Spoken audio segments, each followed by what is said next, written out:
on, everyone? My name is Jamon McKinney, or you can just call me Juice, because that is my nickname.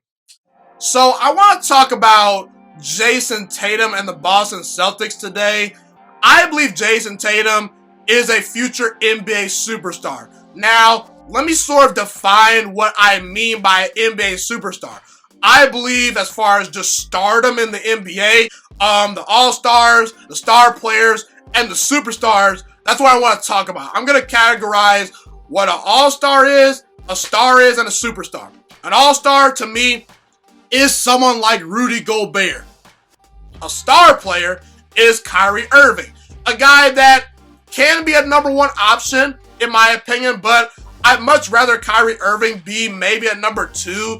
And I don't think Kyrie Irving can impose his will consistently every single night for 48 minutes. That's kind of how I look at Kyrie Irving. I think Kyrie Irving is close to being a superstar, but he's not quite a superstar at the moment, in my opinion. Superstar, that's your LeBron James, that's your Kevin Durant, and that's your Kawhi Leonard. There's about 7 superstars in the NBA, in my opinion. I would probably say LeBron, KD, Kawhi, in no particular order.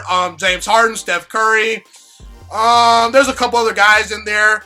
Maybe Dame Lillard. I think Luka Doncic actually is probably borderline superstar level. I think Anthony Davis is definitely a superstar right now. So roughly the 7 to 8 best players in basketball, whoever you want to put in that category, I say those guys are the superstars. The stars are probably the guys that rank anywhere from the 9th best player to the 16th best player in basketball, and the all-star guys are just everyone else that makes the all-star team, okay? I believe Jayson Tatum can be a top 10 NBA player. I believe he's close to that already. I think he's probably about around a top 20 to top 15 player with a chance to become a top 10 player based on how he plays in the playoffs this year. And I think that Jayson Tatum can become one of the 5 to 7 best basketball players, in the NBA eventually one day. I really do firmly believe that. I think he can be the best player on a championship team. In fact, I think he's the best player on the Boston Celtics right now. Boston, to me, is one of the 5 teams that can win an NBA championship this year. Jayson Tatum has really come into his own this year. He's averaging 23.6 points per game, 7 rebounds, and 3 assists. He's shooting 45% from the field, 39.8% from 3, and not to mention, Jayson Tatum is still only 21 years old. There's still a lot of room for him to develop and grow as an NBA player. Imagine what Jayson Tatum is going to be doing by age 25, 26, 27, 28, 29, and above and beyond. Once Jayson Tatum hits, his prime years, that guy can average 27, 7 and 5, in my opinion, consistently. I think he can be an MVP candidate year in and year out if he reaches his full potential and continues to grow and develop as a player. And see, the thing about Jayson Tatum is he's putting up these numbers at age 21 years old. Let me put in context how some other NBA players that are better than Jayson Tatum right now have fared at age 21 years old, okay? Kawhi Leonard at age 21 was averaging 11.9 points per game. And Kawhi Leonard developed into eventually being one of the top 3 players in basketball right now. To me, it's either Kevin Durant, LeBron James, or Kawhi Leonard. As who's the best player in basketball, I don't particularly care who you choose from those 3. I look at Giannis Antetokounmpo, who at age 21 was averaging 16.9 points per game. I look at Russell Westbrook, who was averaging 16 points per game during his age 21 season. Jayson Tatum is ahead of all those guys from an age trajectory, okay? Maybe that's not a great word to use, age trajectory. I don't care. I'm going to make up words on here because it's my show and screw English. But either way you slice it, those guys compared to Jayson Tatum where they were at age 21, Jayson Tatum is ahead of all those guys. Now, is he going to be better than Kawhi Leonard? Probably not, in my opinion. Is he going to reach Giannis Antetokounmpo's level? Maybe he can win an MVP. I think Giannis is the MVP this year too. So Giannis is going to probably finish his career with roughly 2 to 3 MVPs, before he retires. Maybe even more. He's that good. And Russell Westbrook's won MVP in the past, so I don't know if Jayson Tatum is going to reach that level, but it's an encouraging sign that Jayson Tatum statistically was better than those guys at age 21. And I'm so glad that Brad Stevens has given Jayson Tatum more so the keys to the car for this Boston Celtics offense, because the last 14 games, before the pandemic hit, in the last 14 games, Jayson Tatum was averaging 29.5 points per game. That included 8 30-point games in that 14-game stretch.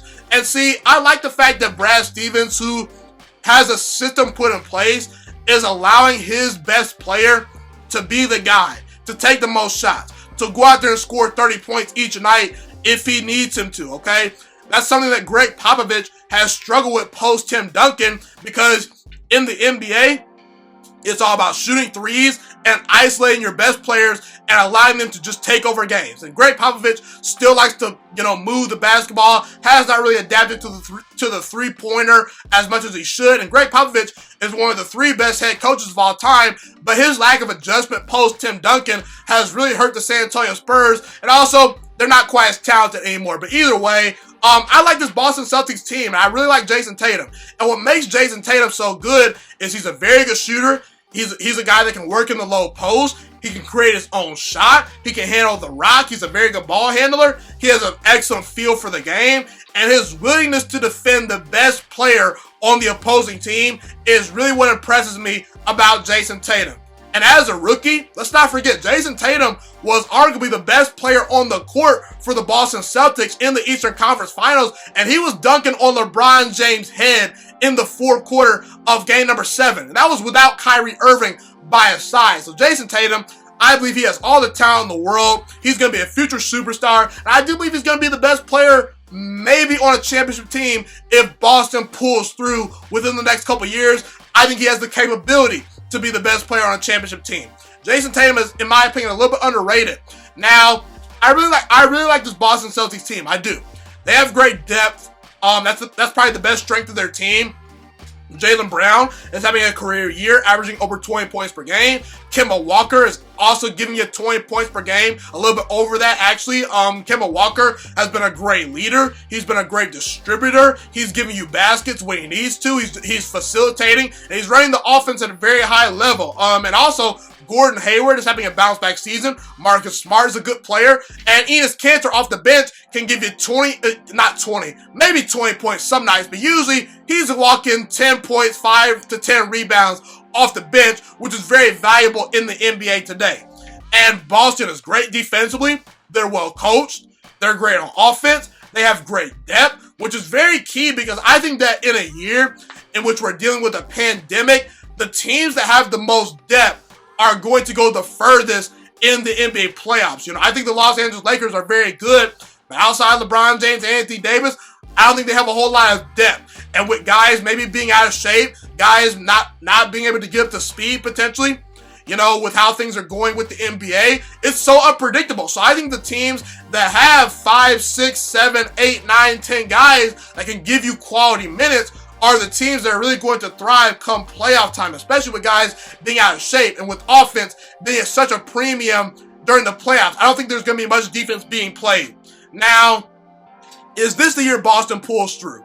Probably not. I think the Houston Rockets have a more high-powered offense than them. I trust James Harden and Russell Westbrook, who to me are going to be well-rested and ready to actually kill it in the NBA playoffs. I think that Houston has an identity. I like them a little bit better than Boston.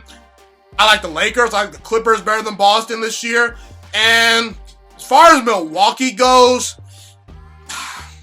that's tough, because Chris Middleton, it's been reported that he has not picked up a basketball in nearly 2 to 3 months, which is very concerning. And Giannis is great, but I don't feel great about Giannis' supporting cast. Now, Giannis Antetokounmpo gave the Boston Celtics the business last year in the playoffs. Okay, he really did. But it's tough, man. I would favor Milwaukee over Boston simply because Boston does not have a lot of size down low to take Giannis out of the game. And when Giannis can give you 30 to 35 points each night and just impose his will on you, there's really no stopping that Milwaukee Bucks team. And I don't think they have enough bodies to throw at Giannis to make him work enough. I think that if Giannis does his own thing in the paint, that will be Boston's undoing versus Milwaukee if they were to run into them in the playoffs. Okay, so I think Boston is right there. I think that, honestly, as far as their depth goes, they're a little bit more deeper than Milwaukee. However, I will say this. If Jayson Tatum is the best player on the court during that series, Boston is going to win. I think that if Jayson Tatum comes out there and gives you 30 points per game each night during the playoffs versus the Bucks, that team can knock off a team like Milwaukee. I don't know if they can knock off a team like the Lakers or the Clippers, but I think they can knock off the Rockets maybe. I think it's clear. I think clearly the two favorites should be the Clippers and the Lakers. I just think that they have too much star power to, for a team like Boston to match up with them. But I will not be shocked if Boston wins the championship somehow. With this whole pandemic going on, the NBA playoffs is going to be very unpredictable. I think there's going to be a lot of surprises, and I think Boston is in contention to win an NBA title this year. However, if they are going to win an NBA title as early as this year, Jayson Tatum has to be their best player on the floor at all times, and he's got to take over in the fourth quarter. He's going to have to be their go-to guy down the stretch, and they're going to have to find some way to bother teams down low because the Lakers have a lot of size and the Bucks have a lot of size, and I don't think the Clippers have a ton of size, but Zubac and Montrezl Harrell deserve our respect. So, is Boston going to win the title this year? Probably not. I think that this team has a lot of potential, and I think this team is heading in the right direction. And Jayson Tatum, I believe he can be the best player on the championship team, and I expect him to be a future NBA superstar one day. I'm very interested to see how the Boston Celtics are going to look in the playoffs this year. Thank you so much for watching this video today. Please also note that the Juice Alert Sports Podcast is not just a YouTube channel. It is available on all podcasting platforms, including Spotify, Google Podcasts, iTunes, and Apple Podcasts. Also, if you enjoyed this video, be sure to like, comment, subscribe, and share this content with all your friends. This podcast is my favorite thing in the entire world right now. It is my passion. And I want more people to listen to this podcast. I really want this podcast to grow. Also, a fun fact about me is that I want to go into the sports broadcasting and media world once I graduate from the University of Toledo, a college in Northern Ohio. I currently am a freshman there right now. I am looking to become one of the next great sports broadcasters and analysts out in the world.